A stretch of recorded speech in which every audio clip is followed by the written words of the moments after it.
Buongiorno a tutti amici e ben ritrovati in questo nuovo video. Oggi condivido con voi una ricetta davvero unica. La colomba salata, soffice come una nuvola. È davvero buonissima e soprattutto è molto semplice da preparare. Prima di cominciare vorrei invitarvi ad iscrivervi al mio canale se ancora non lo avete fatto e ad attivare la campanella delle notifiche. Se vi fa piacere potete anche lasciare un like a questo video per supportare il mio canale. Grazie di cuore. Versiamo in una bacinella 125 g di acqua, 18 g di lievito di birra, 60 g di zucchero, 60 g di olio extravergine, 10 g di sale, pepe nero e 500 g di farina 00 di buona qualità. Mi raccomando perché la qualità della farina è sempre molto importante. Mettiamo il gancio ed iniziamo ad impastare.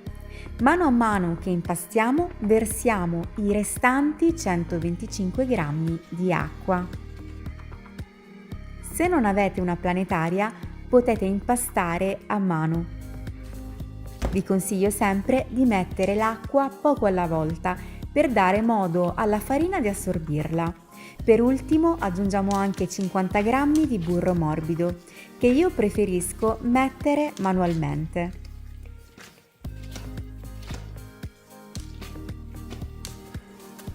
Lasciamo lievitare per 2 ore in un luogo caldo, per esempio il forno spento con la lucetta accesa, oppure con la funzione lievitazione.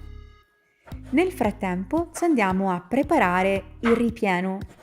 Possiamo prendere per esempio 250 g di salame e tagliarlo a pezzetti. Se preferite potete sostituire il salame con un altro salume. Aggiungiamo anche dei cubetti di formaggio, potete scegliere quello che più vi piace. Io ho usato la provola perché era l'unico formaggio che avevo in casa, ma se avete del caciocavallo o della caciotta, dell'asiago, insomma quello che volete. Tagliamo anche le olive a cubetti e poi, come vedete, il nostro impasto è super soffice, lievitato tanto. Ci andiamo a ricavare 2 palline che saranno le ali della nostra colomba e le mettiamo da parte. Adesso prepariamo anche il corpo centrale. Molto semplicemente allarghiamo la pasta con le mani. Come vedete, bella estensibile. La farciamo e poi arrotoliamo.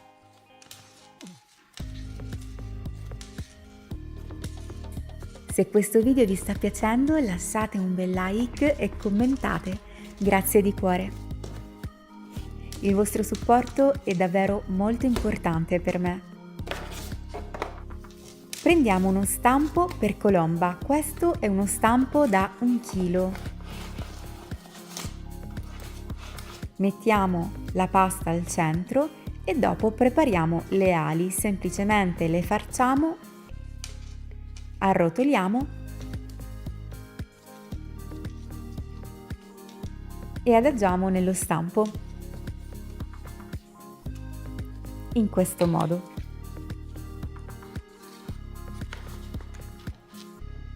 Un po' di olio in superficie, in questo modo la pellicola non si andrà ad attaccare alla colomba e lasciamo lievitare sempre nel forno spento con la lucetta accesa per 2 ore.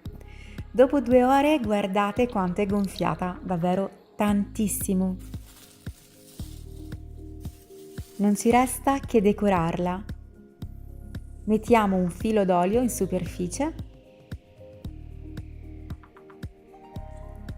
Aiuterà a farla mantenere morbida e a dare colore. Semi di sesamo, pomodorini, olive e mandorle. Naturalmente, se volete mettere qualcos'altro, non so, semi di papavero, di girasole, potete fare come volete.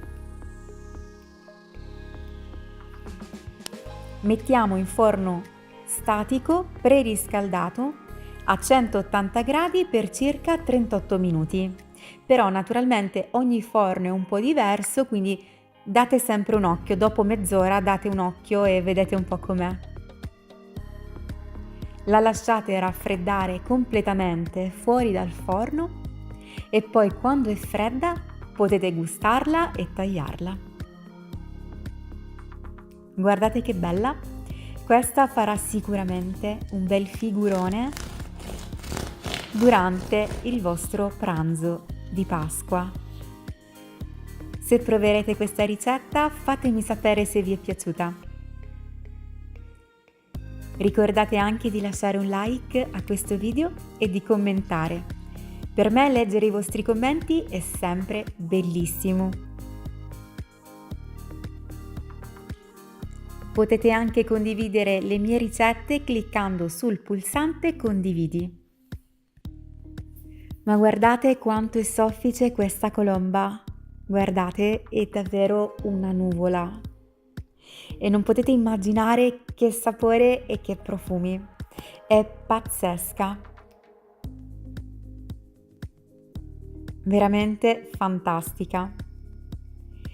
Io preferisco assolutamente per tutti i lievitati utilizzare il lievito di birra e mai il lievito istantaneo, perché la differenza, guardate, è proprio la consistenza del prodotto. Guardate che meraviglia, sofficissimo, ma anche super digeribile e profumata e non puzza assolutamente di lievito. Preparatela e farete sicuramente un figurone. Vi ricordo inoltre che nella sezione video trovate la pastiera, i biscotti di Pasqua, il tiramisù e davvero tante ricette. Grazie di cuore per aver guardato questo video. Io vi mando un bacione e un abbraccio e ci vediamo presto con una nuova video ricetta.